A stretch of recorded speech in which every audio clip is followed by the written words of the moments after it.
ॐ नमः श्रीयतिरायाय विवेकानन्दसूरये सच्चित्सुखस्वरूपाय स्वामिने तापहारिणे परतत्त्वे स्वदालीनो रामकृष्णसमाज्ञया यो धर्मस्थापनरतो वीरेशं तं नमाम्यहम्।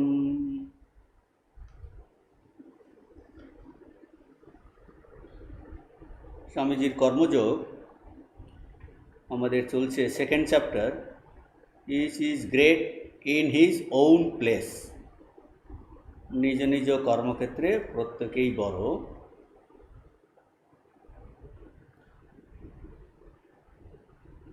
এই প্রসঙ্গে আলোচনা চলছে যে প্রত্যেকেই তার নিজস্ব যে আদর্শ বা কর্মক্ষেত্রে প্রত্যেকেই মহান, প্রত্যেকেই বড়। আর একজনের যা কর্তব্য তা অপরের কর্তব্য নয়। তা স্বামীজি আলোচনা করছিলেন যে ভারতে যে এই চারটে, এই জিনিসটা ভারতবর্ষের সমস্ত শাস্ত্রেতে প্রথম থেকেই গৃহীত হয়েছে এবং এই অনুযায়ী জীবনকে এই চারটা আশ্রমে ভাগ করা হয়েছে: ব্রহ্মচর্য, গারস্থ, বানপ্রস্থ, সন্ন্যাস। কিন্তু বর্তমানকালে এই ভারতে যেমন এই দুটো আশ্রমেই এসে পর্যবসিত হয়েছে, গারস্থ ও সন্ন্যাস। এই দুই আশ্রম অবলম্বনকারী মানুষই দেখা যায়। সন্ন্যাসী কী করেন? সন্ন্যাসী তার বৈরাগ্য হলে সে ব্রহ্মচর্য আশ্রম থেকেই সন্ন্যাসী আশ্রমে হয়তো চলে যেতে পারে, তার কোনো বাধ্যবাধকতা নেই। কাজেই সন্ন্যাসী সংসার ত্যাগ করে তার সমস্ত শক্তি এই ধর্মের দিকে নিয়োজিত করেন। তিনি কেবল ঈশ্বর উপাসনা করবেন এবং ধর্মশিক্ষা দেবেন। এই আমাদের শাস্ত্রতে এই রকম বলেছেন। আর গৃহস্থেরও এই রকম কর্তব্য নির্ধারিত হয়েছে। গৃহস্থ বিবাহ করবেন এবং এই গৃহস্থের যে যাবতীয় কর্তব্য, সামাজিক কর্তব্য পালন করে যান। স্বামীজি বলছেন যে এই উভয় আদর্শই শ্রেষ্ঠ। যে আমাদের শাস্ত্র তাই বলছেন, সেটাই স্বামীজি ব্যাখ্যা করে বুঝাচ্ছেন যে উভয় আদর্শই শ্রেষ্ঠ, সংসারী অপেক্ষা সংসার ত্যাগী শ্রেষ্ঠ, এ কথা বলা বৃথা। এইটা বোঝানোর জন্য স্বামীজি এই মহানির্বাণ তন্ত্র থেকে উদ্ধৃতি দিয়ে স্বামীজি দেখান যে গৃহস্থ হওয়া এবং গৃহস্থের কর্তব্য যথাযথ পালন করা অতি কঠিন। এই গৃহস্থের যে কি কর্তব্য, আমরা গত ক্লাসে সেই স্বামীজি যেসব শ্লোকের কথা বলেছেন মহানির্বাণ তন্ত্র থেকে, তা আমরা কিছুটা আলোচনা করেছি। যে মহানির্বাণ তন্ত্র থেকে আমরা দেখলাম যে গৃহস্থেরও যে জীবনের লক্ষ্য, অন্তিম লক্ষ্য কি ধার্য হয়েছে? এই ব্রহ্মজ্ঞান লাভ বা ভগবান লাভ। গৃহস্থ তার যে মনের অবস্থা, মনের যা স্তর, যে স্টেট অফ মাইন্ড, তারপর তিনি যে সামাজিক পরিস্থিতিতে আছেন সেই অনুযায়ী সে কর্তব্য করে যাতে ধীরে ধীরে মনেতে পরিবর্তন এনে ওই ব্রহ্মজ্ঞান লাভ করতে পারেন, আমাদের শাস্ত্রে সেই অনুযায়ী সমস্ত কর্তব্য ওইভাবে নির্ধারিত হয়েছে। প্রথম চ্যাপ্টারে আমরা পড়েছি যে বারবার আলোচিত হচ্ছে, the goal of mankind is knowledge. তুমি গৃহস্থই হও আর সন্ন্যাসীই হও, goal of mankind is knowledge. কাজেই এই যে মহানির্বাণ তন্ত্রতে যে গৃহস্থের যে কর্তব্য নির্ধারিত হয়েছে, সেটাও ওই দিকে লক্ষ্য রেখেই যাতে একজন গৃহস্থ তার বর্তমান মনের স্তর, তার যে সামাজিক পরিবেশ, যে অবস্থাতে তিনি যে কর্তব্যে আছেন, সেটা করে ধীরে মনের মধ্যে তার পরিবর্তন এনে ধীরে ধীরে যাতে সে সেই ভগবান লাভ করতে পারে, এই অনুযায়ী কিন্তু এই কর্তব্যগুলো, মরালিটি, সমস্ত ডিউটি কিন্তু এইভাবে নির্ধারিত হয়েছে। আর এ পর্যন্ত আমরা গৃহস্থের কর্তব্য আমরা যা পড়েছি গত ক্লাসে, সেখানটাও দেখলাম যে কি জীবনের উদ্দেশ্য সেসব আলোচনা করেছেন। যে জীবনের উদ্দেশ্য হলো যে গৃহস্থের হলো ব্রহ্মনিষ্ঠ হতে হবে, ব্রহ্মজ্ঞান লাভ করাই হলো উদ্দেশ্য, সেটা আলোচনা করেছেন। এবং এই লক্ষ্যকে মাথায় রেখে কিভাবে কর্ম করবে, তার জীবিকা অর্জনের আদর্শ কীরকম হবে, পিতামাতার প্রতি কর্তব্য কী হবে, পিতামাতার প্রতি ব্যবহার, পত্নীর প্রতি কর্তব্য, পত্নীর প্রতি ব্যবহার, এইগুলো সব আমরা গত ক্লাসে আমরা পড়েছি। এবং শেষে আমরা বর্তমান যে অবতার পুরুষ ভগবান শ্রী রামকৃষ্ণদেব যে বর্তমান যুগে গৃহস্থ সন্ন্যাসী উভয়ের এই শ্রেষ্ঠ আদর্শ জীবনে দেখিয়েছেন। তিনি এমন একটি সাজ গঠন করেছেন, যিনি একদিকে ত্যাগীর সম্রাট, তিনি সন্ন্যাসীর রাজা, অন্যদিকে তিনি কিন্তু এই গৃহস্থের ধর্ম পালন করে কীভাবে পালন করেছেন আমাদের পক্ষে এই একটা আদর্শ দেখিয়ে গেছেন। এটা আমরা আলোচনা করে দেখেছি যে এই জিনিসগুলো আমরা তার জীবনের মাধ্যমে আরও সুন্দর করে বুঝতে পারি, যে সন্ন্যাসী হোক গৃহস্থই হোক সবারই জীবনের উদ্দেশ্য এই ভগবান লাভ। গৃহে থাকলে সে কিভাবে ভগবান লাভ করবে ঠাকুর তার কথাও বলেছেন। আর সন্ন্যাসী যারা ত্যাগী হবেন তারা তো ঈশ্বর চিন্তা করবেনই। এই দুই আদর্শ ঠাকুরের জীবনে আমরা একদম জাজ্জল্যমান দেখতে পাই, সেটা আমরা কিছু আলোচনা করেছি। এখন আমরা আসব এই বাংলা বইয়ের পৃষ্ঠা 19। এখন আমরা যেটা পড়ব যে গৃহস্থের আরও অন্যান্য যে কর্তব্য, সেটা আমরা এখন পড়ব। গৃহস্থের পুত্রকন্যার প্রতি কী কর্তব্য, এই পৃষ্ঠা 19 এখানটায় আছে, ইংরেজিতে আছে পেজ নাম্বার 24 লাস্টে আছে। তবে ইংরেজি বইয়ে এই অরিজিনাল শ্লোকগুলো নেই মহানির্বাণ তন্ত্র থেকে। আমরা এই বাংলা বইয়ে কিন্তু এই অরিজিনাল সব শ্লোকগুলো পাচ্ছি। আমরা সেখান থেকে এখন পাঠ করছি। গৃহস্থের প্রতি গৃহস্থের পুত্রকন্যার প্রতি কর্তব্য। চতুর্বর্ষাবধি সুতান লালয়েত পালয়েত পিতা ততঃ ষোড়শ পর্যন্তম গুণান বিদ্যাঞ্চ শিক্ষায়েত। বিংশতি অব্দাধিকান পুত্রান প্রেষয়েত গৃহকর্মসু ততস্ত্বং তুল্যভাবেন মত্বা স্নেহম প্রদর্শয়েত। কন্যাপ্যেবং পালনীয়া শিক্ষণীয়া অতি যত্নতঃ দেয়া বরায় বিদুষে ধনরত্ন সমন্বিতা। পুত্রকন্যার প্রতি গৃহস্থের কর্তব্য এইরূপ। 4 বর্ষ বয়স পর্যন্ত পুত্রগণকে লালন পালন করিবে, পরে 16 বর্ষ বয়স পর্যন্ত নানাবিধ সদ্গুণ ও বিদ্যা শিক্ষা দিবে। 20 বর্ষ বয়স হইলে তাহাদিগকে গৃহকর্মে প্রেরণ করিবে। তারপর আত্মতুল্য বিবেচনা করিয়া তাহাদের প্রতি স্নেহ প্রদর্শন করিবে। এইরূপে কন্যাকেও পালন করিতে হইবে, অতি যত্নপূর্বক শিক্ষা দিতে হইবে এবং ধনরত্নের সহিত বিদ্বান বরকে সম্প্রদান করিতে হইবে।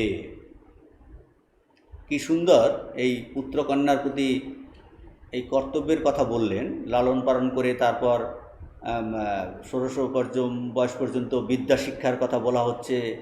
তারপর 20 বর্ষ হলে তাদের যে বিভিন্ন কাজকর্মে গৃহকর্মে নিযুক্তির কথা, এবং তারপর তাদের আত্মমূল্য বিচার করে বলছে স্নেহ প্রদর্শন করবে। আর যে নিজের সমান বিবেচনা করে পিতা কী করবে, তাদের স্নেহ প্রদর্শন করবে।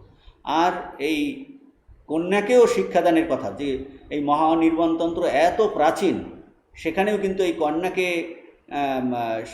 কন্যাকেও পালন করা, শিক্ষা দেওয়ার কথা সুন্দর করে বলা আছে।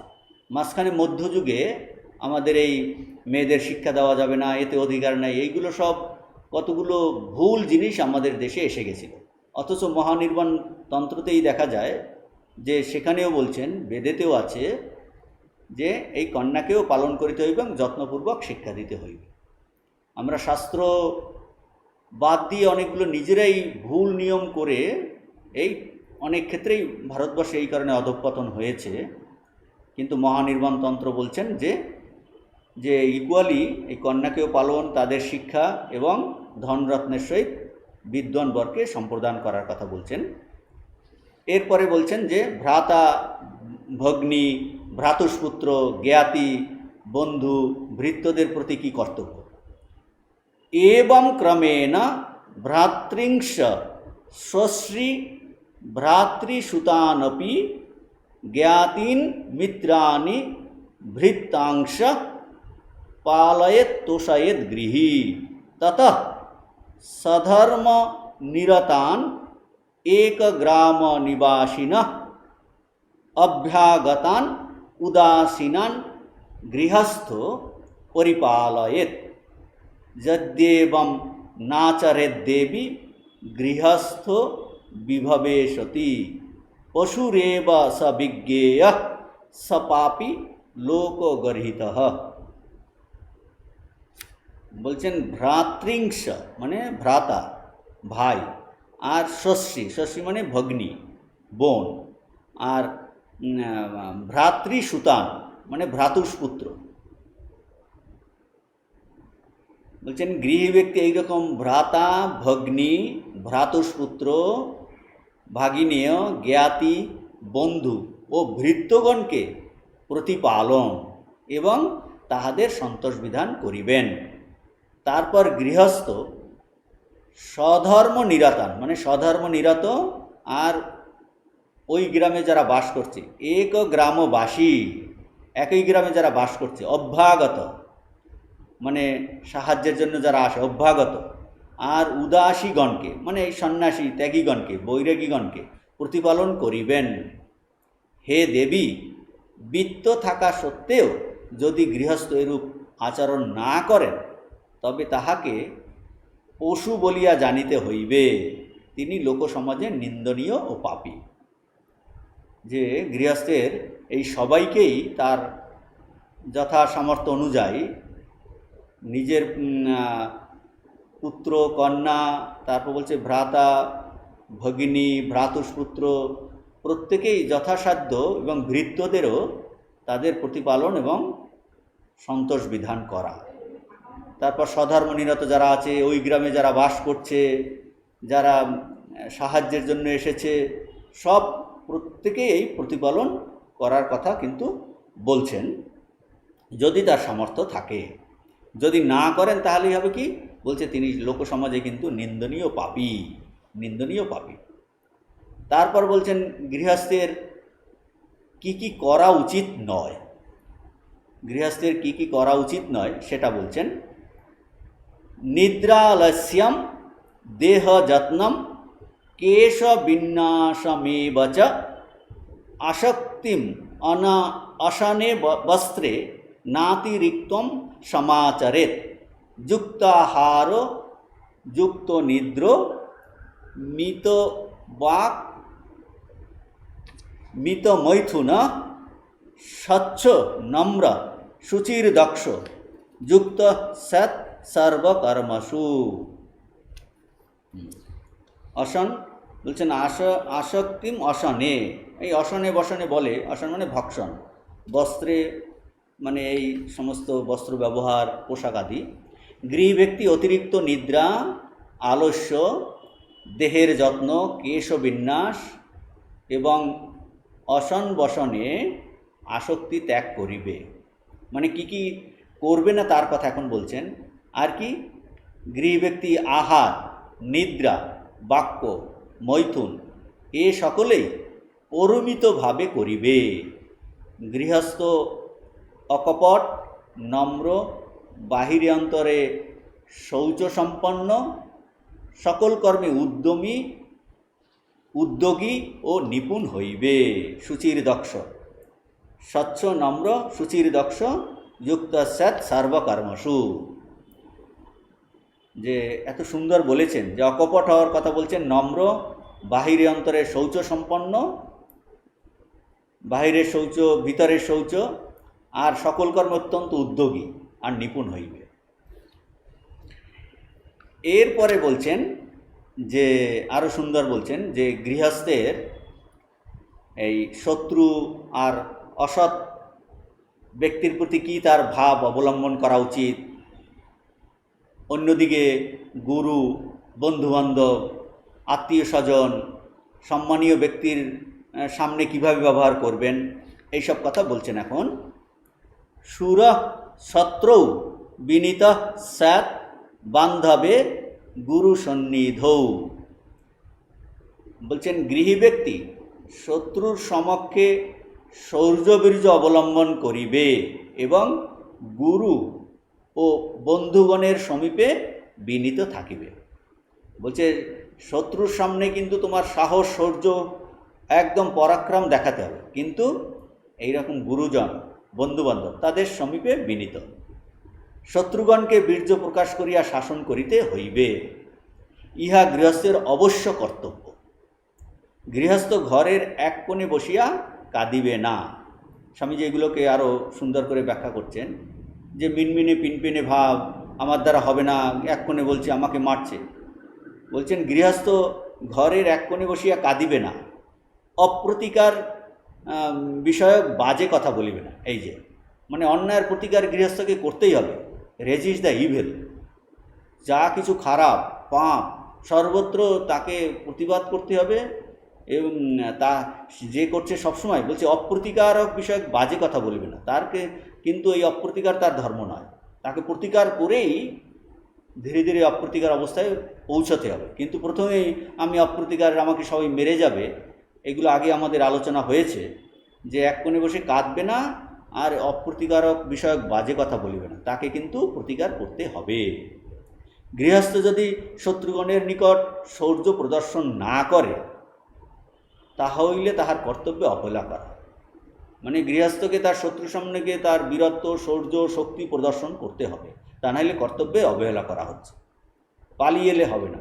কিন্তু বন্ধুবান্ধব, আত্মীয় স্বজন ও গুরুর নিকট তাহাকে মেষতুল্য শান্ত নিরীহ ভাব অবলম্বন করিতে হইবে। কি সুন্দর এই কর্তব্যগুলো বলছেন মহানির্বাণতন্ত্রতে। যুগুপ্সিতান ন মন্যেত ন অবমন্যেত মানিনঃ। বলছেন যুগুপ্সিতান মানে নিন্দিত অসৎ ব্যক্তিগণকে সম্মান দেবে না। যারা সমাজে নিন্দিত, অসৎ, বলছে তাদের কিন্তু সম্মান দেবে না। আর সম্মানের জন্য যোগ্য যারা ব্যক্তি তাদের কখনো অবমাননা করিবে না। যে নিন্দিত অসৎ ব্যক্তিকে তাদের সম্মান দেবে না, আর যারা সম্মানের যোগ্য তাদের কখনো অবমাননা করবে না, তাদের যথাযোগ্য সম্মান দিতে হবে। ঠাকুরের জীবনে এগুলো আমরা এত সুন্দর দেখতে পাচ্ছি যে প্রত্যেকে বলছেন তাদের প্রত্যেকেই ঠাকুর কিভাবে সম্মান দিতেন, নিজে তাদের প্রণাম করতেন এলেই, যে প্রত্যেকে যাদের এক একটা বড় গুণ আছে। তো এই বলছেন যে তা সম্মানের যোগ্য ব্যক্তিকে মানে মানির তাকে যথাযোগ্য মান দিতেন। এরকম যদি কেউ খুব সমাজে ধনী, ধনাঢ্য ব্যক্তি কিন্তু চরিত্রবান নয়, অসৎ চরিত্রের, তাকে যদি সম্মান করা হয়, কেউ করে, তা সে সম্মান দেখালে আমাদের চরিত্রও কিন্তু নষ্ট হয়। সেই জন্য বলছে তাদের কিন্তু এরকম নিন্দিত অসৎ ব্যক্তিকে সম্মান দেবে না। অসৎ ব্যক্তিকে সম্মান প্রদর্শন করা গৃহীর কর্তব্য নয়, কারণ তাহাতে অসৎ বিষয়েরই প্রশ্রয় দেওয়া হয়। যে অসৎ ব্যক্তিকে সম্মান দিলে অসৎ বিষয়েরই প্রশ্রয় দেওয়া হয়। আবার যাহারা সম্মানের যোগ্য তাহাদিগকে যদি গৃহস্থ সম্মান না করেন তাহাও তাহার পক্ষে মহা অন্যায় কথা বলছেন। এরপরে বলছেন যে গৃহস্থ কাকে এই বিশ্বাস করবেন এবং বন্ধুত্ব স্থাপন করবেন কার সঙ্গে, তার কথা বলছেন এখন এরপরে। সৌহার্দং সৌহার্দম ব্যবহারাংশ প্রবৃত্তিম প্রকৃতিম নৃণাম সহবাসেন তর্কস্য বিদিত্বা বিশ্বসেত্বতঃ।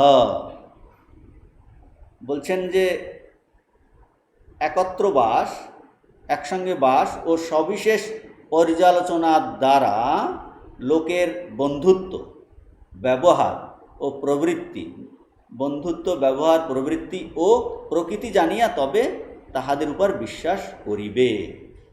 যে কার উপর বিশ্বাস স্থাপন করতে হবে সেটা একসঙ্গে না থাকলে বোঝা যায় না, থেকে পর্যালোচনা করে এই করে তারপরে তাকে বিশ্বাস করতে হবে।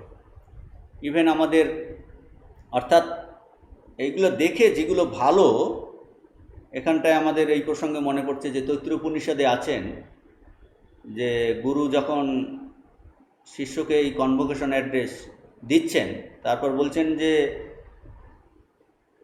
তুমি গুরু বলছেন শিষ্যকে, আমার মধ্যে যেগুলো ভালো দেখেছো সেইগুলোই কিন্তু তুমি গ্রহণ করবে, যদি কিছু নেগেটিভ দেখে থাকো সেটা কিন্তু ফলো করবে না, সুচরিতগুলো তুমি ফলো করো, এরকম বলছেন। তো এই সবিশেষ পর্যালোচনা করে বলছে যেগুলো তুমি সুচরিত সেইগুলোই কিন্তু ফলো করবে।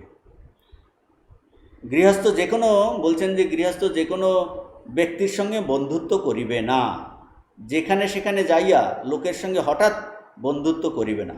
প্রথমত যাহাদের সঙ্গে বন্ধুত্ব করিতে ইচ্ছা তাহাদের কার্যকলাপ ও অন্যান্য ব্যক্তিদের সহিত তাহাদের ব্যবহার বিশেষরূপে পর্যবেক্ষণ করিয়া সেইগুলি বিচারপূর্বক আলোচনা করিয়া তারপর বন্ধুত্ব করা উচিত। কারণ মানুষ তো সবসময় বন্ধুত্ব করতে চায়, প্রতিবেশী, বিভিন্ন বন্ধুত্ব ছাড়া জীবন তো আমরা চলেই না, বন্ধুত্ব নিয়েই তো পরিবারের বাইরের দিকের, এখন কার সঙ্গে বন্ধুত্ব হবে? বলছেন কার্যকলাপ অন্যান্য ব্যক্তিদের সহিত, অন্যান্য হয়তো কেউ আমার সঙ্গে ভালো ব্যবহার করে কিন্তু অন্যের সঙ্গে খুব খারাপ ব্যবহার করে, সেই জন্য বলছেন তাদের কার্যকলাপ ও অন্যান্য ব্যক্তিদের সহিত তাহাদের ব্যবহার বিশেষরূপে পর্যবেক্ষণ করিয়া, মানে সব দিক পর্যবেক্ষণ করে তার সঙ্গে বন্ধুত্ব স্থাপন, বিশ্বাস স্থাপন, এই জিনিসগুলো বলছেন যে গৃহস্থকে খুব চিন্তাশীল হতে হবে, বিচারপ্রবণ হতে হবে, এই বিচারপূর্বক আলোচনা করিয়া তারপরেই বন্ধুত্ব করা উচিত।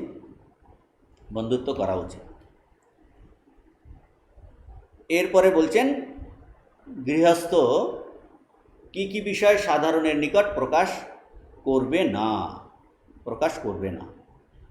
অর্থাৎ এই যে এত গৃহস্থের বিভিন্ন ধরনের কর্তব্য আলোচনা করছেন, কিসের জন্য?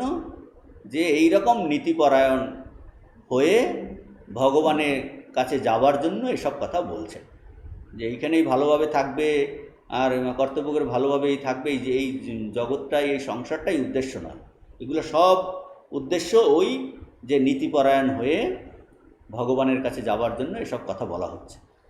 তো এখন বলছেন কী কী বিষয় সাধারণের নিকট প্রকাশ করবে না। স্বীয়ম যশ পৌরুষঞ্চ গুপ্তয়ে কথিতঞ্চ ইয়ৎ কৃতম ইয়ৎ উপকারায় ধর্মজ্ঞ ন প্রকাশয়ে। গৃহস্থ তিনটি বিষয়ে কিছু বলিবেন না। কি তিনটি বিষয়? নিজ যশ ও পৌরুষের বিষয়, অপরের কথিত গুপ্ত কথা এবং অপরের উপকারার্থ তিনি যাহা করিয়াছেন। ধর্মজ্ঞ গৃহস্থ তাহা সাধারণ নিকট প্রকাশ করিবেন না। কত ধরনের এই সংসার জীবনের যে হিসাব কথা বলছেন এখানটায়, সুন্দর সুন্দর। গৃহস্থের নিজেকে দরিদ্র বা ধনী কিছুই বলা উচিত নয়। আমি খুব দরিদ্র, আমার খুব ধনাঢ্য, বলছে এটা বলা উচিত নয়। তাহার নিজের ধনের গর্ব করা উচিত নয়, বলছে নিজের ধনের গর্ব করা উচিত নয়, ওই বিষয়ে তাহার গোপনে তাহার গোপনে রাখা উচিত, ইহাই তাহার ধর্ম। ইহা শুধু সাংসারিক বিজ্ঞতা নয়, যদি কেউ এরূপ না করে তবে তাহাকে দুর্নীতিপরায়ণ বলা যাইতে পারে, দুর্নীতিপরায়ণ করা যাইতে পারে। এই বলছেন কি কি প্রকাশ করা যাবে না। এখন বলছেন এরপরে আসছে গৃহস্থকে অনেক জীবনে কর্তব্য করতে হবে, কিন্তু তা সাধন করতে করতে স্বামীজি এর পরের প্যারাগ্রাফে বলছেন যে গৃহস্থের জীবনে যে কত কর্তব্য করতে হয়, কিন্তু সেই কর্তব্য করতে করতে সাধন করতে করতে তার হৃদয় কিন্তু শক্তির বিকাশ অনুভব করা উচিত। খুব ইম্পর্টেন্ট কথা বলছেন। এবং তিনি সবসময় মনে করবেন যে আমি আদর্শ অনুযায়ী কাজ করছি, আদর্শ অনুযায়ী কাজ করছি। এই প্যারাগ্রাফে এখন এগুলো আলোচনা হচ্ছে যে গৃহস্থ সমগ্র সমাজের মূল ভিত্তি ও অবলম্বন। হচ্ছে গৃহস্থের ইম্পর্টেন্স বলছেন যে সমগ্র সমাজের তিনি হলেন মূল ভিত্তি ও অবলম্বন, কারণ তিনি প্রধান ধন উপার্জনকারী। দরিদ্র ও দুর্বল এবং বালক বালিকা ও স্ত্রীলোক যাহারা বাহিরের কোনো কার্য করে না, সকলেই গৃহস্থের উপর নির্ভর করিতেছে। অতএব গৃহস্থকে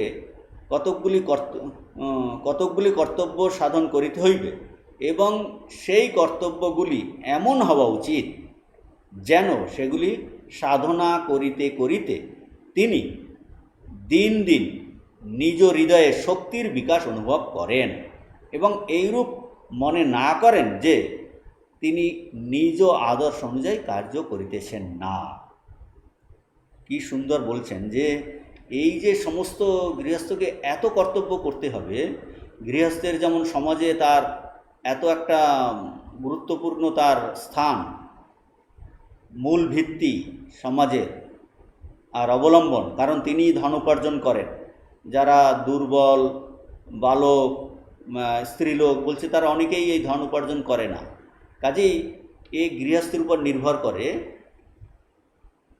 কিন্তু প্রচুর কর্তব্য করেও কি হওয়া উচিত মূলে, সেই যে কর্তব্যগুলো করতে করতে কী হবে, তার নিজের হৃদয়ে কিন্তু শক্তির বিকাশ অনুভব করতে হবে। বলছে ঠিকভাবে যদি করে তাহলে শক্তির বিকাশ অনুভব হবেই।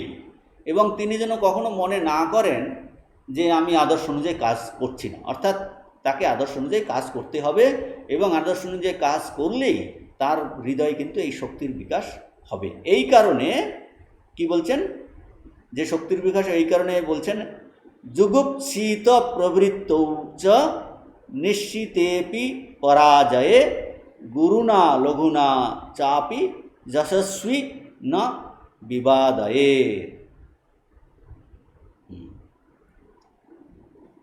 খুব ইম্পর্টেন্ট এখন একটা এইটা সূত্র বলছেন, শ্লোক, যে যদি গৃহস্থ কোনো অন্যায় বা নিন্দিত কার্য করিয়া ফেলে, বাই চান্স, জীবনে তো ভুল হয়, কারণ কর্তব্য কর্ম করতে গেলেই কোনো সময় ভুল হতেই পারে, কারণ এই মায়াগ্রস্ত মন তার দ্বারা সবসময় আমাদের মধ্যে অজ্ঞান আছে। গৃহস্থ যারা আছেন তো কখনো কখনো ভুল হয়ে যায়। সে সম্পর্কে ওই মহা নির্বাণতন্ত্র খুব সুন্দর বলছেন যে গৃহস্থ কখনো সে অন্যায় বা নিন্দিত কার্য যদি করেই ফেলে এবং এমন কোনো ব্যাপারে নিযুক্ত হয় যাতে সে জানে নিশ্চয়ই অকৃতকার্য হবে, এইরকম একটা কার্যে সে নিযুক্ত হইব, সে বিষয়েও তাহার সাধারণ নিকট প্রকাশ করা উচিত নয়। যে একটা ভুল হয়ে গেছে সেটা কিন্তু তাহলে, বা একটা ব্যাপারে নিযুক্ত হয়েছে যেতে তার অকৃতকার্যতা এসে গেছে, বলছে এটা সাধারণের নিকট প্রকাশ করা উচিত নয়। বলছে জীবনে ভুল হলে সেটা বলে বেরিয়ে লাভ নেই, একমাত্র যদি গুরুর কাছে সে কিন্তু বলতে পারে, সে আধ্যাত্মিক গুরুর কাছে সেটা প্রকাশ করতে পারে, অন্য কারো কাছে এটা প্রকাশ করার উচিত নয়। এই বলছেন এইরূপে আত্মদোষ প্রকাশের কোনো প্রয়োজন তো নাই, অধিকন্তু উহাতে নিরুৎসাহ আসিয়া তাহাকে যথাযথ কর্তব্য করিতে বাধা দেয়। সে যে অন্যায় করিয়াছে সেজন্য তাহাকে ভুগিতেই হইবে, তাহাকে পুনরায় চেষ্টা করিতে হইবে যাহাতে সে ভালো করিতে পারে। জগৎ সর্বদা শক্তিমান ও দৃঢ়চিত্ত ব্যক্তিদের প্রতি সহানুভূতি প্রকাশ করিয়া থাকে। বলছেন যে খুব ইম্পর্টেন্ট কথা, অন্য প্রসঙ্গে বলছি। স্বামীজি বলছেন যে dirty linen should not be kept outside. স্বামীজিকে জিজ্ঞেস করা হয়েছিল, স্বামীজি বিদেশে গিয়ে ভারতবর্ষের এত মহিমার কথা শুধু বলেছেন যে ভারত এত শ্রেষ্ঠ সব দিক দিয়েই, অথচ তিনি যখন ভারতবর্ষে এলেন, কলম্বো টু আলমোড়া যে লেকচার দিয়েছেন, সেখানে আমাদের কি দুর্বলতা, ভুল প্রচুর স্বামীজি সেই ভুলগুলো দেখিয়েছেন, গালিগালাজও প্রচুর দিয়েছেন। তো একজনে জিজ্ঞেস করেছে, স্বামীজি আপনি এত ভারতের মহিমার কথা বিদেশে বলেছেন আর এখানে এসে আমাদের নিন্দা করছেন আর গালিগালাজ দিচ্ছেন। বলছে, দেখ তোদের যেটা ভালো আছে সেটাই তো বলেছি, খারাপটা বলে তো লাভ নেই। শ্রেষ্ঠ জিনিস যেগুলো আছে বলছে সেই ভালো জিনিসটাই তো বলতে হবে, যেটা তোদের ভালো নয়, দুর্বলতা, সেটা বলে লাভ কি? সেটা তো তোদের এসে বলতে হবে যে তোমাদের মধ্যে এই দুর্বলতা আছে, এটাকে কারেক্ট করো, তুমি আরও মহান হও। তো এই বলছেন যে যাতে আমরা এই আমাদের ভুল ত্রুটি দূর করে আমরা আরও ভারতের মানুষ সবাই আরও মহান হতে পারে, ভারতবর্ষ আরও মহান হতে পারে। তো বলছেন এখানে অবশ্য অন্য গৃহস্থের প্রসঙ্গে বলেছেন, কিছুটা মিলও আছে যে বাই চান্স একটা ভুল হয়েছে, ভারতবর্ষ একটা ভুল করে ফেলেছে, বলছে সেইগুলো গেয়ে বেরিয়ে তো লাভ নেই। ভালোটার আমাদের যে বেদান্ত ধর্ম শ্রেষ্ঠ এই রকম তো আর কোথাও নেই। বলছেন সেই কথাগুলোই তো বিদেশে বলতে হবে। তো এখানটায় স্বামীজি বলছেন গৃহস্থের ক্ষেত্রে সে যদি বাই চান্স একটা ভুল করেও বসে, সেই ভুল সাধারণের নিকট প্রকাশ করা উচিত নয়। এই আত্মদোষ প্রকাশের কোনো প্রয়োজন নাই। যদি প্রকাশ করে তাহলে কী হয়? বলছে এই নিরুৎসাহ এসে তাকে যথাযথ কর্তব্য করতে বাধা। একটা ভুল হয়ে গেছে, সেইটা যদি গেয়ে বেড়ায় তাহলে তার মধ্যে একটা নিরুৎসাহ আসবে যে আমি ঠিকভাবে করছি না, অন্যের আমাকে কিভাবে দেখবে, আমি হীন হয়ে যাচ্ছি, এইরকম করে করে একটা নিরুৎসাহ এসে তার কর্তব্য কর্ম করতে বাধা দেয়।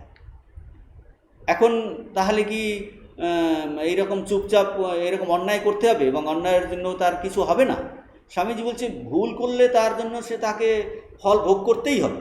সে যে অন্যায় করিয়াছে সেজন্য তাকে ভুগিতেই হইবে।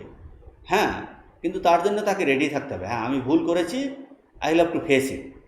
এবং সে যাতে আরও ভালো করতে পারে তার জন্য ফার্দার যাতে ভুল না হয় তাকে কিন্তু চেষ্টা করতে হবে যে একটা ভুল হয়ে গেছে, আমি ভুল করে ফেলেছি, আমি আর ভুল করব না। সেটাকেই বলে অভিজ্ঞতা, এক্সপিরিয়েন্স। এটা নয় যে দিনের পর দিন একের পর এক ভুল করেই যাচ্ছে। অভিজ্ঞতা সেটাই যে বোঝা গেল একটা কাজ করে ভুল হয়েছে, সেখান থেকে শিক্ষা নিয়ে, লেসন নিয়ে পরবর্তীকালে যে আমার আর যাতে ভুল না হয় তাকে পুনঃ পুনঃ চেষ্টা করিতে হইবে যাতে সে ভালো করিতে পারে। আর বলছেন এই রকম যার উৎসাহ উদ্দীপনা আছে যে আমি ভুল করেছি, আমি কারেক্ট করব, বলছে এই রকম যারা আবার উদ্যমে কাজকর্মে লেগে যায়, এই জগৎ সর্বদা এই শক্তিমান ও দৃঢ়চিত্ত ব্যক্তিদের প্রতি সহানুভূতি প্রকাশ করিয়া থাকে। এই কথা বলছেন স্বামীজি।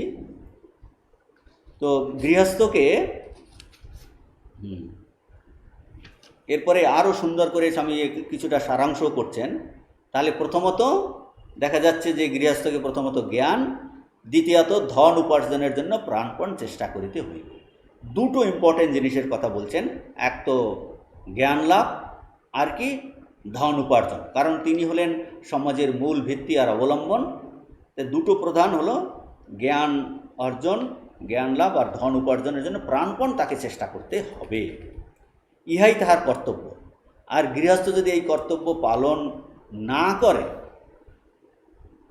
তাহাকে তো মানুষ বলিয়াই গণনা করে যেতে পারে না, যে জ্ঞান লাভের জন্য চেষ্টা করছে না আর ধন উপার্জনের জন্য চেষ্টা করছে না। বলছে দুটোই করতে হবে, তা নাহলে তাকে মানুষই বলা যাবে না। যদি কোনো গৃহস্থ ধন উপার্জনের চেষ্টা না করে তাহাকে দুর্নীতিপরায়ণ বলিতে হইবে। যদি সে অলসভাবে জীবনযাপন করে এবং তাহাতেই সন্তুষ্ট থাকে তাহাকে অসৎ প্রকৃতি বলিতে হইবে, কারণ তাহার উপর শত শত ব্যক্তি নির্ভর করিতেছে। যদি সে যথেষ্ট ধন উপার্জন করে তবে তাহাতে শত শত ব্যক্তির ভরণ পোষণ হইবে। যে এই যে ধন উপার্জন, যেটা সৎ পথে থেকে ধন উপার্জনের কথা আগে বলেছেন যে গৃহস্থ কীভাবে, কিন্তু তাকে ধন উপার্জনের জন্য, অর্থ উপার্জনের আরও বেশি অর্থ উপার্জনের চেষ্টা করা একান্ত কর্তব্য। যদি সে চেষ্টা না করে তাকে দুর্নীতিপরায়ণ বলতে হবে। আর তাকে অসৎ, যে কেউ যদি গৃহস্থ হয়ে অথচ অলসভাবে জীবনযাপন করে তাকে অসৎ প্রকৃতির লোক বলতে হবে। ভগবান শ্রীরামকৃষ্ণের কাছে দক্ষিণেশ্বরে এইরকম যে কেউ গৃহস্থ যারা বিয়ে করে ফেলেছেন, সন্তানাদি আছে, ধর্মের নাম করে এসে ওখানে আছেন, ঠাকুর কিন্তু একদম পছন্দ করতেন না। বলছেন যারা বিয়ে করে ফেলেছে তাদের সংসারের তাদের কর্তব্য আছে, সেটা পালন করতে হবে বই কি। যে ধর্মের নাম করে ছুতো দিয়ে এখানে থাকা, বলছে সেটা কপটতা। বিয়ে যখন করেছে তখন সে পাড়ার লোকে এসে কি তাদের প্রতিপালন করবে? তাদের কিন্তু সেটা যথাযথভাবে পালন করতে হবে, তা নাহলে কিন্তু ধর্মপথেও সে এগোতে পারবে না, কপট আচরণ হয়ে যাবে। কাজেই সে যদি অলসভাবে জীবনযাপন করে এবং তাতেই সন্তুষ্ট থাকে, তাকে অসৎ প্রকৃতি বলিতে হইবে, এই কথা বলছেন। তারপর স্বামীজি বলছেন যে যদি এই শহরে, এগুলো আমেরিকাতে বলছেন, এই শহরে শত শত ব্যক্তি ধনী হইবার চেষ্টা করিয়া ধনী না হইতেন, তাহলে এই সভ্যতা, বলছে এই যে সভ্যতা যে ধনী হইবার চেষ্টা করছে, আরও তার বিজনেস বাড়াচ্ছে, তাহলে এই সভ্যতা দরিদ্রালয় বড় বড় বাড়ি কোথায় থাকিত? এটা সব গৃহস্থদের অর্থ থেকেই কিন্তু সব হয়েছে। এই জন্য বলছেন এই ধন উপার্জন অন্যায় নয়, কারণ ওই অর্থ বিতরণের জন্য। যে ঠাকুরকে মাস্টার মশাই আরও অনেকে জিজ্ঞেস করছে যে ধন উপার্জন, আরও বেশি ধন উপার্জন করা যাবে কি না? ঠাকুর বলছেন হ্যাঁ, বেশি ধন উপার্জন করা যেতে পারে, কিন্তু সৎ পথে। আর কি, কিসের জন্য? এই যাতে এই সাধু ভক্ত দরিদ্রের সেবা হয়, তার কথা বলছেন। সেই জন্য সেরকম এখানেও বলছেন স্বামীজি যে অর্থ উপার্জন অন্যায় নয়, সৎ পথে থেকে আরও অর্থ উপার্জন, কারণ ওইগুলো বিতরণের জন্য। গৃহস্থই জীবন ও সমাজের কেন্দ্র। অর্থ উপার্জন ও সৎকার্যে অর্থ ব্যয় করা তাহার পক্ষে উপাসনা। কি সুন্দর বলছে, অর্থ উপার্জন করা এবং সৎকার্যে ব্যয় করা তাহার পক্ষে উপাসনা। হ্যাঁ, সে তার পিতা মাতা যা আছে সবার জন্যই সে কিন্তু সব ব্যয় করবে, কিন্তু এই সৎকার্যে সমাজের জন্য ব্যয় করা তাহার একটা উপাসনা। কারণ যে গৃহস্থ সৎ উপায়ে এবং সৎ উদ্দেশ্যে ধনী হইবার চেষ্টা করিতেছে, একটা হলো সৎ উপায়, পথ মিন্সটা কিন্তু সৎ হতে হবে, আর সৎ উদ্দেশ্যে কেউ যদি ধনী হবার চেষ্টা করে, আর সন্ন্যাসী যিনি, ত্যাগী যিনি নিজ কুটিরে বসিয়া উপাসনা করিলে উহা যেমন তাহার মুক্তিলাভের সহায় হয়, সেই গৃহস্থেরও ঠিক তাহাই হইয়া থাকে। যেহেতু উভয়ের মধ্যে আমরা ঈশ্বর ও তাহার সব কিছুর উপর ভক্তিভাব প্রণোদিত আত্মসমর্পণ ও ত্যাগরূপ একই ধর্মভাবের বিভিন্ন বিকাশ মাত্র দেখিতেছি। বলছেন যে একজন যে সৎ উপায়ে অর্থোপার্জন করছে আর সৎ কার্যে ব্যয় করছে, এটাই তার উপাসনা। সৎ উপায় সৎ উদ্দেশ্যে যিনি এইভাবে চেষ্টা করেন, আর একটা এইরকম একজন গৃহস্থ, আর যিনি ত্যাগী, তিনি এই কুটিরে বসে কি করছেন? ভগবানের উপাসনা করছেন, যাতে তার এই মুক্তি লাভের সহায় হয়। এখন স্বামীজি বলছেন এই গৃহস্থও কিন্তু ওই একই কাজ করছে, আর উভয়ের মধ্যে একটা কমন ফ্যাক্টর, একটা সাধারণ ভিত্তিভূমি কি, উভয়ই কিন্তু যেহেতু গৃহস্থর ক্ষেত্রেও সেটা উপাসনা, আর সন্ন্যাসী কুটিরে বসে ভগবানের জপ ধ্যান করছেন, শাস্ত্রপাঠ করছেন মুক্তিলাভের সহায়ের জন্য। বলছি উভয়ের মধ্যে কমন ফ্যাক্টর কি? যে এই সেলফ সারেন্ডার, আত্মসমর্পণ আর সেলফ স্যাক্রিফাইস, ত্যাগরূপ একই ধর্মভাবের বিভিন্ন বিকাশ মাত্র দেখিতেছি। যে উভয়ের মধ্যেই এই আমরা ঈশ্বর ও তাহার সব কিছুর উপর ভক্তি প্রণোদিত এই যে সারেন্ডার, আত্মসমর্পণ, আত্মত্যাগ, এই একই ধর্মভাবের বিভিন্ন বিকাশ মাত্র দেখিতেছি। এরপরে আসছি আমরা যে আরও কি কি করবেন এইসব আলোচনা করছেন। পরে আসছে বিদ্যা ধন যশ ধর্মান যত মান উপার্জয়েত ব্যাসঞ্চ অসতাম সঙ্গম মিথ্যা দ্রোহম পরিত্যাজে।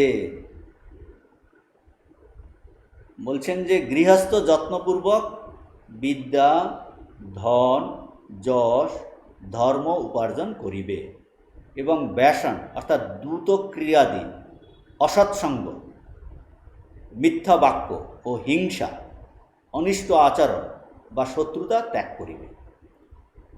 যে এই বিদ্যা, ধন, এর আগে স্বামী যেটার ভূমিকা করে নিয়েছেন, আমরা যে আগের প্যারাগ্রাফ আমরা আলোচনা করলাম, এখন এই মহানির্বাণ তন্ত্রতে বলছেন যে গৃহস্থ যন্ত্রপূর্বক সে বিদ্যা অর্জন করবে, ধন অর্জন করবে, যশ, ধর্ম উপার্জন করবে, দুধ ক্রিয়াদি করবে না, অসতাম সঙ্গম পরিত্যাজের, অসৎ সঙ্গ পরিত্যাগ করবে, মিথ্যা বাক্য পরিত্যাগ করবে, মিথ্যা বাক্য, হিংসা, অনিষ্ট আচরণ পরিত্যাগ করিবে।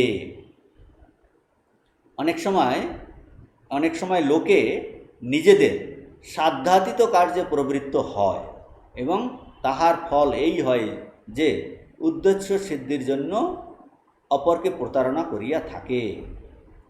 বলছেন এই পরের শ্লোকে আমরা এটা আরও ভালো বুঝব।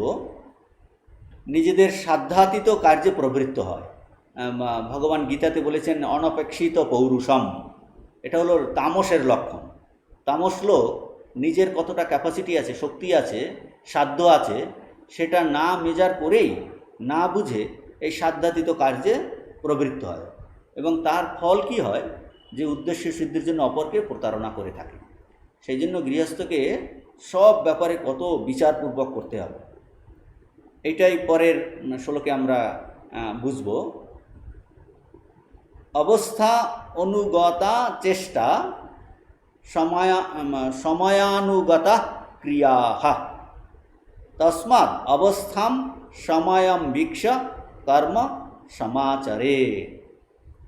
বলছেন যে চেষ্টা, মানুষের যে চেষ্টা অবস্থার অনুগত এবং ক্রিয়া সময়ের অনুগত, অতএব অবস্থা ও সময়ের অনুসারেই কর্ম করিবে। সকল বিষয়ে সময়ের দিকে বিশেষ দৃষ্টি রাখিতে হইবে। এক সময় যাহা বিফল হইল, আর এক সময় হয়তো তাহাতে প্রচুর সাফল্য লাভ হইবে। এই যে বলছেন যে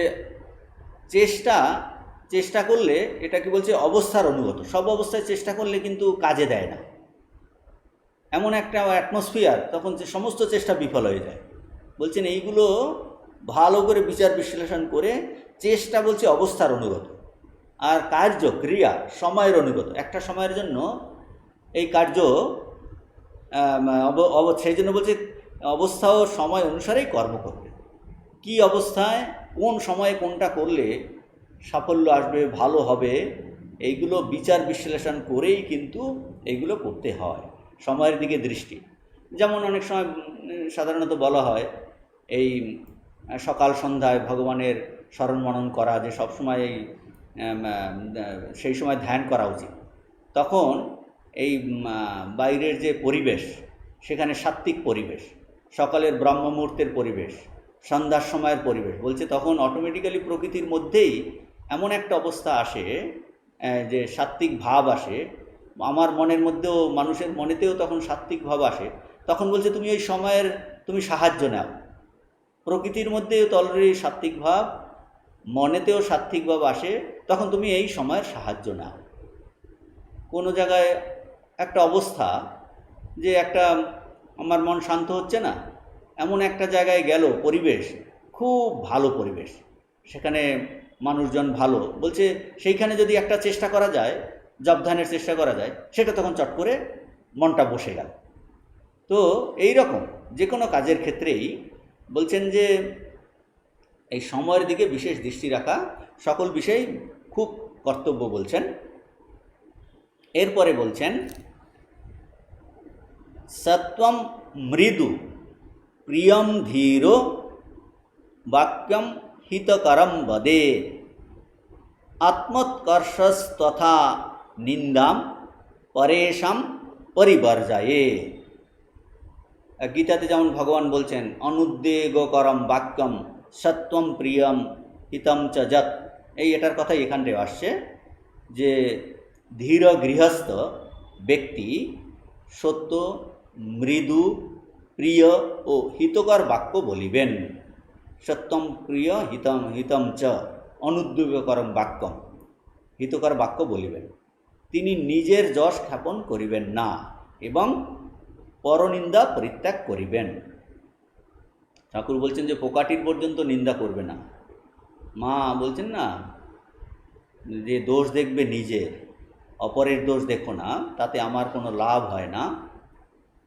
তো এই বলছেন যে পরনিন্দা পরিত্যাগ করবে, তাতে আমাদের শুধু শুধু শক্তি হয়, এনার্জি নষ্ট হয়। আর আমি সেই নিন্দা করে আমি নিজেকে ওই স্তরে নামিয়ে আনি, তাতে আমার মনটাও কলুষিত হয়। যার নিন্দা করা হয় সেই দোষ আমার মধ্যেও চলে আসে। কাজেই সেই নিন্দার মাধ্যমে সব দিক দিয়েই কোনো উপকার হয় না, অপকার বই উপকার হয় না। বলছেন সেই জন্য পরনিন্দা পরিত্যাগ করিবেন। এরপরে বলছেন জলাশয়াস্য বৃক্ষাস্য বিশ্রাম গৃহম অধ্বনি সেতু প্রতিষ্ঠিত ইয়েন তেন লোকত্রয়ম জিতম। বলছেন যে ব্যক্তি জলাশয় খনন, বৃক্ষরোপণ, অধ্বনি, অধ্বনি মানে পথিমধ্যে কি করবেন, বিশ্রাম গৃহ, বিশ্রাম গৃহ গৃহম অধ্বনি, পথিমধ্যে বিশ্রাম গৃহ ও সেতু নির্মাণ করিয়া সাধারণের জন্য উৎসর্গ করেন। এই যে সৎকার্য, আগে বলছিলেন না যে শত শত ধন উপার্জন করবেন কিসের জন্য, এই বিতরণের জন্য, সমাজের যাতে ভালো কাজ হয়, সদ উদ্দেশ্য। এই যে সদ উদ্দেশ্য বলছেন পূর্তকর্ম, পুণ্যকর্ম, এই বলছেন এই সাধারণের জন্য এগুলো যিনি উৎসর্গ করেন তিনি ত্রিভুবন জয় করিয়া থাকেন। বড় বড় যোগীগণ যে পদ প্রাপ্ত হন তিনিও এই সকল কর্ম করিয়া সেই পদলাভের দিকে অগ্রসর হইতে থাকেন। এই এখন স্বামীজি বলছেন যে খুব আর একটা শ্লোক পরে আছে, কিন্তু স্বামীজি এইখানটায় বলছেন যে ইহাই কর্মযোগের এক অংশ, গৃহস্থের কর্তব্য ও কাজকর্ম। This is one part of, ইংরেজি page number 29, this is one part of the doctrine of karma yoga. কি সেটা? এই activity, the duty of householder. বলছেন এটা কর্মযোগের একটা অংশ, গৃহস্থের কর্তব্য ও কাজকর্ম, এটাই কর্মযোগের একটা, this is one part of the doctrine of karmayoga, গৃহস্থের কর্তব্য কাজকর্ম। বেশিরভাগ মানুষই তো গৃহস্থ, কাজে এটা খুব ইম্পর্টেন্ট, কর্মযোগের একটা অংশ। অর্থাৎ কিনা তাহলে কি কর্মযোগের অংশ কীরকম, যে কোনো মানুষ যে তার এই জন্মপ্রাপ্ত স্বভাব অনুযায়ী, সংস্কার অনুযায়ী সে গৃহস্থ জীবন যাপন করছে, তার কর্মে প্রবৃত্তি আছে, তার কর্তাবোধ আছে, তার অহংবোধ আছে, সুতরাং তাকে কিন্তু এই কর্তব্য কর্ম করতেই হবে। কিন্তু কিভাবে সে কর্ম করবে, তাকে সদাচার সম্পন্ন, নীতিপরায়ণ হতে হবে, যাতে কিনা এই তার এই মনের বিকাশ হয়, ভিতরে হৃদয়ে শক্তির সঞ্চার হয়, মনের বিকাশ হয়, শক্তির বিকাশ অনুভব করে সে হৃদয়ে, এবং সে ভগবানের দিকে এগিয়ে যেতে পারে। আর তার জীবনে এই ভগবানে আত্মসমর্পণ ও আত্মত্যাগের এই ভাবগুলোর যাতে বিকাশ হয়, পরিস্ফুট হয়। এটাই বলছেন, এটাই তো কর্মযোগের একটি অংশ। এইভাবে করে করেই সেও কিন্তু সেই ভগবান লাভ, ভগবান দর্শন করতে পারবে।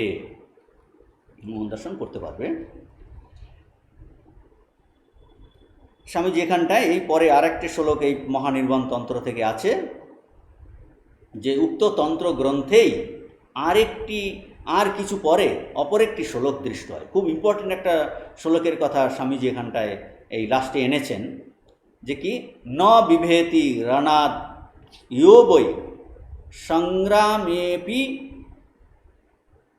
অপি অপরান্মুখ সংগ্রামে অপি অপরান্মুখ ধর্মযুদ্ধে মৃত বাপি তেন লোকত্রয়ম জিতম লোকত্রয়ম জিতম। যিনি যুদ্ধে ভয় পান না, যিনি সংগ্রামে অপরান্মুখ বা যিনি ধর্মযুদ্ধে মৃত হন, তিনি ত্রিভুবন জয় করেন।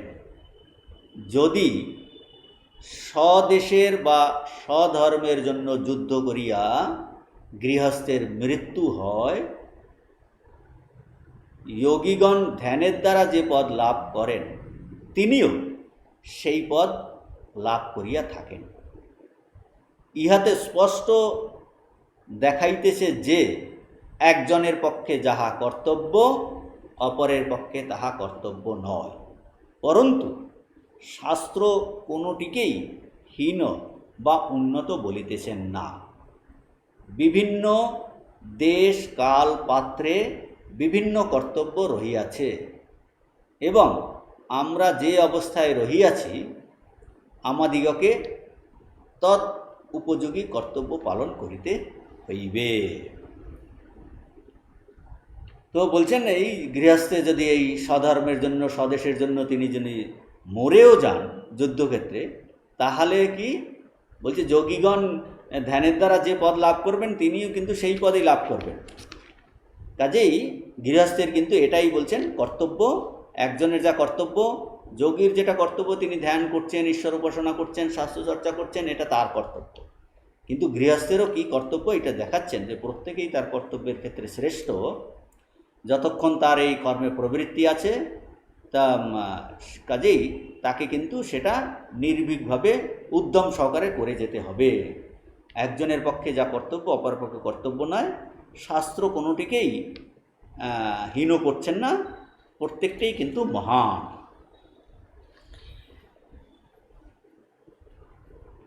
এখন এই স্বামীজি এরপরে একটা খুব ইম্পর্টেন্ট প্যারাগ্রাফ আসছে যে এই সমুদায় আলোচনা হইতে স্বামীজি একটা সারাংশ বের করছেন। এই একটি ভাব পাওয়া যাইতেছে যে দুর্বলতা মাত্রই সর্বথা ঘৃণ্য ও পরিত্যাজ্য।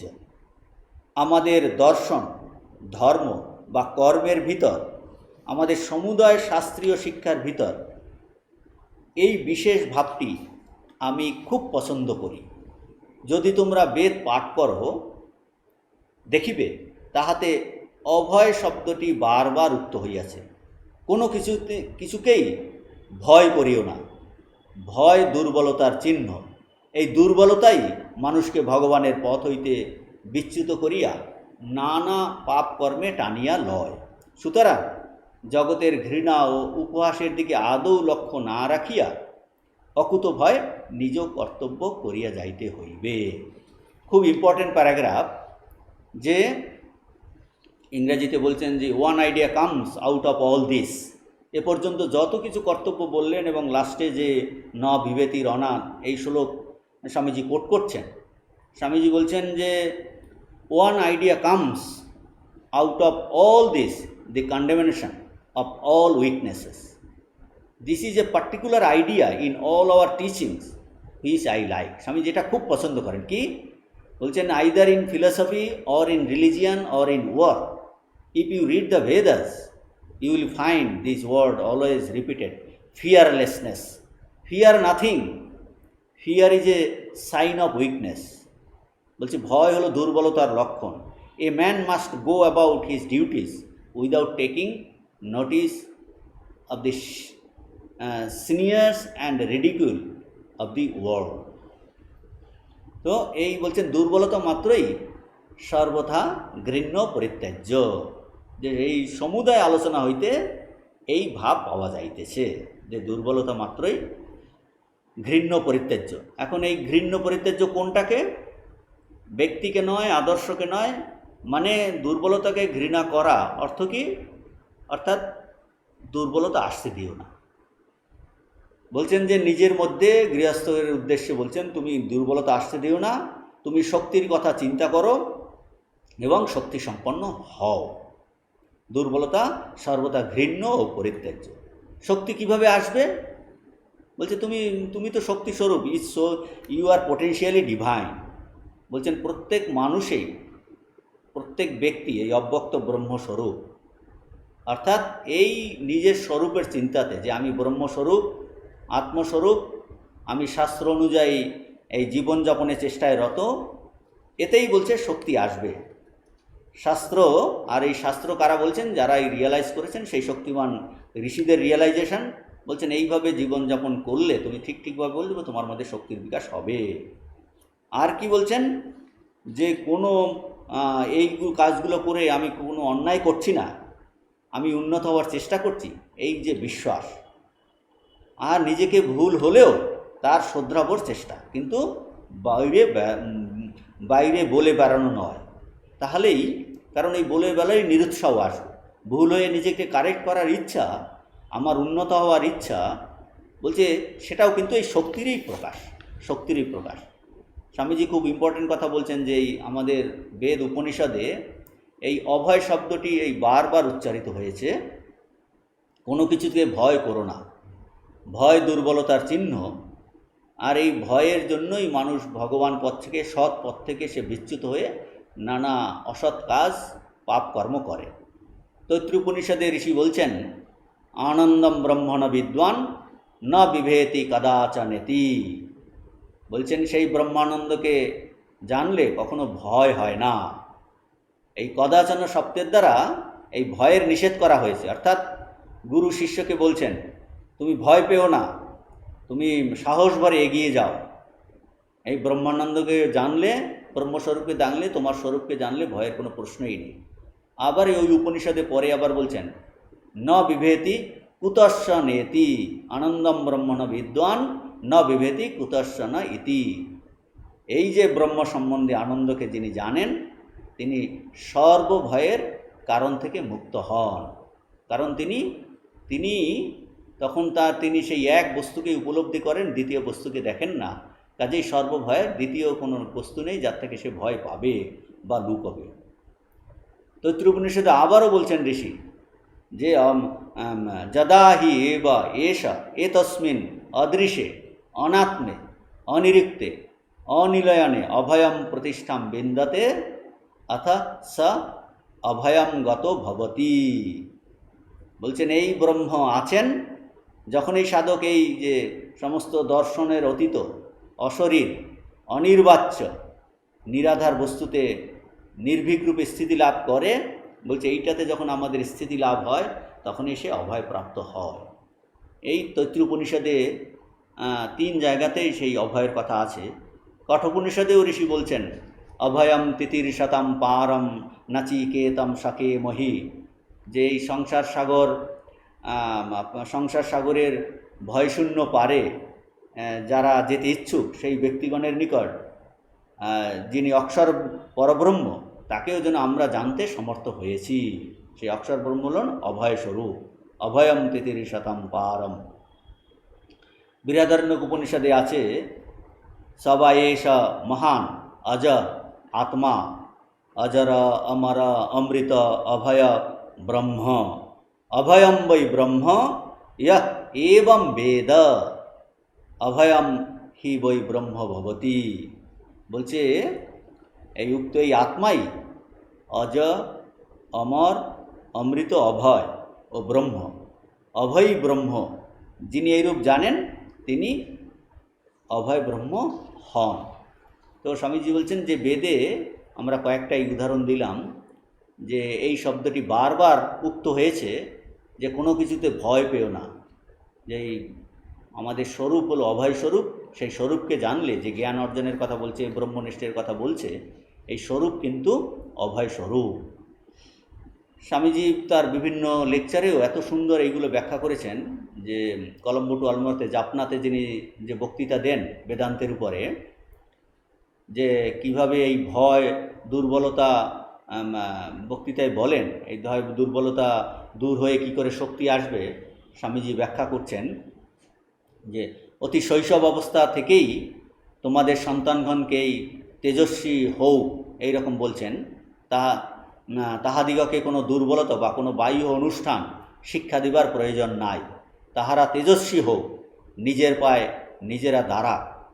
আর তারা সর্বপ্রথমে তারা আত্মার মহিমা সম্বন্ধে জানুক। আর এই শিক্ষাটা একমাত্র বেদান্তেই আছে, অন্য কোথাও নেই।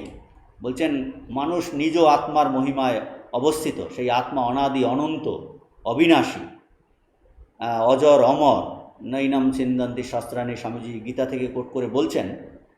তো বলছেন যে এই মহিমময় আত্মায় বিশ্বাসবান হইতে হইবে, তবেই বীর্য আসিবে, শক্তি আসবে। শক্তি এখান থেকেই আসবে। তুমি যাহা চিন্তা করিবে তাহাই হইয়া যাইবে। যদি তুমি নিজেকে দুর্বল ভাবো তবে দুর্বল হইবে, তেজস্বী ভাবিলে তেজস্বী হইবে। স্বামীজি বলছেন যে এই অদ্বৈতবাদ আমাদের নিজেদের তেজস্বী ও সর্বশক্তিমান হইতে শিক্ষা দেয়, ভাবিতে উপদেশ দেয়। আর আমার ভিতরে ওই ভাব এখনই প্রকাশিত নাও হইতে পারে, কিন্তু উহা আমার মধ্যে রহিয়াছে। মানে আমাদের প্রত্যেকের মধ্যেই এই শক্তি, এই ভাব আছে। আমার মধ্যে সকল জ্ঞান, সকল শক্তি, পূর্ণতা, পবিত্রতা, স্বাধীনতার ভাব রহিয়াছে। প্রশ্ন আসছে, তবে আমি ওই ভাবগুলি জীবনে রূপায়িত করিতে পারি না কেন? কারণ ওইটাতে আমি বিশ্বাস করি না। স্বামীজি বলছেন এইটাতে আমি বিশ্বাস করি না, সেই জন্য বলছেন এইটাতে, এই আত্মার মহিমময় নিজের স্বরূপে বিশ্বাস করতে হবে। যদি উহাতে আমি বিশ্বাসী হই তবে ওই ভাব এখনই প্রকাশিত হইবে, নিশ্চয়ই হইবে। অদ্বৈতবাদ ইহাই শিক্ষা দেয়।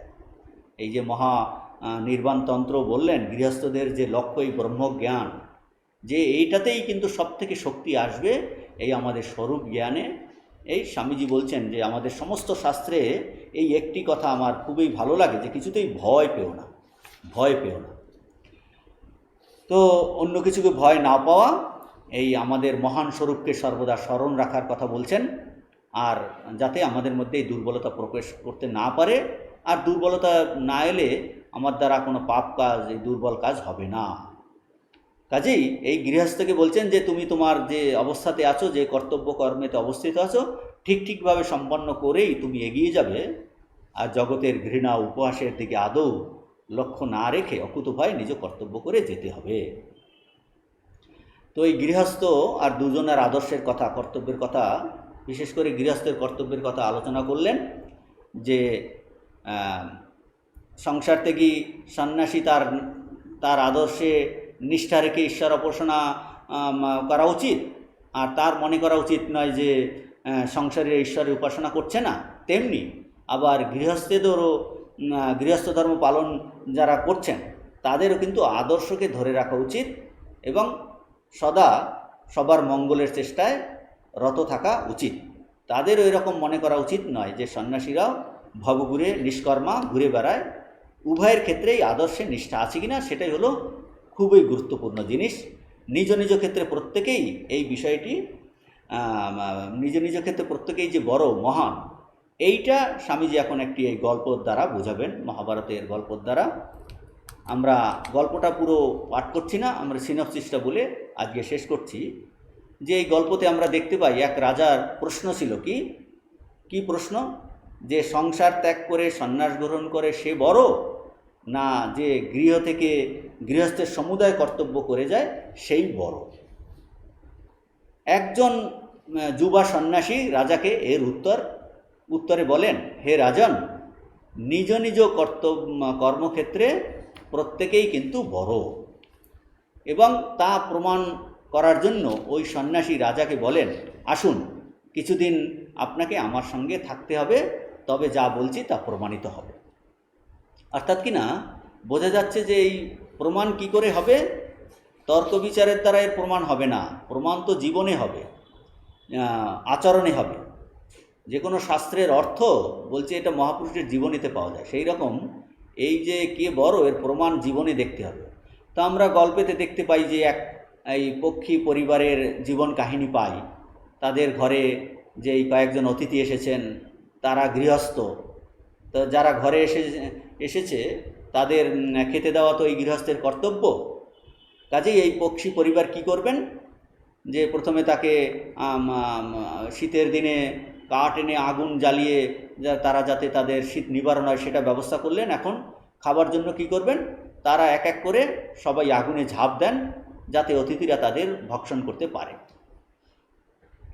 এবং এই গল্পের শেষে ওই সন্ন্যাসী রাজাকে সম্বোধন করিয়া বলেন, এই একদম লাস্টে আছে বাংলা বইয়ের 28 পৃষ্ঠাতে, তখন সন্ন্যাসী রাজাকে সম্বোধন করিয়া বলেন, রাজন, দেখিলেন তো নিজ নিজ ক্ষেত্রে প্রত্যেকেই বড়। যদি সংসারে থাকিতে চান তবে ওই পাখিদের মতো প্রতি মুহূর্তে পরার্থে নিজেকে উৎসর্গ করিবার জন্য প্রস্তুত হইয়া থাকুন। আর যদি সংসার ত্যাগ করিতে চান তবে ওই যুবকের মতো হউন, যাহার পক্ষে পরমা সুন্দরী যুবতী ও রাজ্য অতি তুচ্ছ মনে হইয়াছিল। যদি গৃহস্থ হইতে চান তবে আপনার জীবন সর্বদা অপরের কল্যাণের জন্য উৎসর্গ করিতে প্রস্তুত থাকুন। এই যে লোকের কল্যাণের জন্য পরার্থে জীবন উৎসর্গ করিতে প্রস্তুত থাকুন। আর যদি আপনি ত্যাগের জীবনেই বাঁচিয়া লন তবে সৌন্দর্য, ঐশ্বর্য, ক্ষমতার দিকে মোটেই দৃষ্টিপাত করিবেন না। প্রত্যেকেই নিজ নিজ কর্মক্ষেত্রে বড়, কিন্তু একজনের যাহা কর্তব্য তাহা অপরের কর্তব্য নয়। এই বলে স্বামীজি এই চ্যাপ্টার শেষ করছেন। আমরা শুধু একটা ঘটনা বলে আজকে শেষ করছি। ঠাকুরের গৃহী শিষ্য নাগ মহাশয়ের জীবন। তো স্বামীজি তখন একটা ঘটনা বলল, তার জীবনের অনেক ঘটনা আছে। তখন বেলুর মঠ নীলাম্বর বাবুর বাগান বাড়িতে স্বামীজি মঠে আছেন, নাগ মহাশয় এসেছেন। স্বামীজি তখন সাধু ব্রহ্মচারীদের উপনিষদ পাঠ নিচ্ছিলেন, পড়াচ্ছিলেন। স্বামীজি নাগ মহাশয়কে দেখে বললেন যে আজকে পাঠ বন্ধ থাকবে, ঠাকুরের একজন শ্রেষ্ঠ ভক্ত এসেছেন। এবং সাধু ব্রহ্মচারীদের বলেন যে দেখছিস, নাগ মহাশয়কে দেখ, ইনি গৃহস্থ, কিন্তু জগৎ আছে কি নেই এর সে জ্ঞান নেই, সর্বদা তন্ময় হয়ে আছেন। তখন নাগ মহাশয়কে স্বামীজি বলেন, আপনি এসে মঠে থাকুন না কেন, আপনাকে দেখে মঠের ছেলেরা শিখবে। তো নাগ মহাশয় বলছেন, আমি ঠাকুরকে একবার জিজ্ঞাসা করেছিলাম এই কথা, তো ঠাকুর বলছেন তুমি গৃহেই থেকো। আমরা জানি যে এরকম পাওয়া যায় লেখাতে, যে ঠাকুর তাকে একদায় বলেন, তুমি জনকের মতো গৃহস্থ আশ্রমে থাকবে, তোমায় দেখে গৃহীরা যথার্থ গৃহস্থের ধর্ম শিখবে। এই নাগমশায়ের সেই দেওভোগে যে বাংলাদেশে তার বাড়িতে কত এইরকম ভক্ত কখনো কখনো যেতেন। এইরকম একটা বর্ষার দারুণ দুর্যোগে চতুর্দিকে জল প্লাবিত, এই সময় একজন ভক্ত তার এই বাড়িতে গেছেন, সাঁতার কেটে রাত 9টায় এই নাগ মহাশয়ের গৃহে উপস্থিত। তো নাগ মহাশয় কী করবেন, সেই গৃহস্থটিকে তার প্রিয়, তাকে জানেন, সামান্য সচ্ছেনে ভৎসনা করলেও যে এত কষ্ট করে এলে, কিন্তু অবিলম্বে তিনি এই আহারের ব্যবস্থাটি করতে উদ্যত হন। কিন্তু বৃষ্টি তো এত, চতুর্দিকে জল, বৃষ্টি পড়ছে, তার যে রান্নাঘর, তার চাল দিয়েও চালের কুটো দিয়ে জল পড়ছে, ব্যবহারের উপযোগী শুষ্ক কাঠ নেই যে রান্না করবে। তখন কি করছেন, আর কিছু না পেয়ে তার এই ঘরের একটা খুঁটি কেটে রন্ধনের ব্যবস্থা করেন। তার স্ত্রী আর এই অতিথি যিনি গেছেন এত তাকে নিষেধ করছেন, তা সত্ত্বেও কিন্তু তিনি কর্ণপাত করেননি।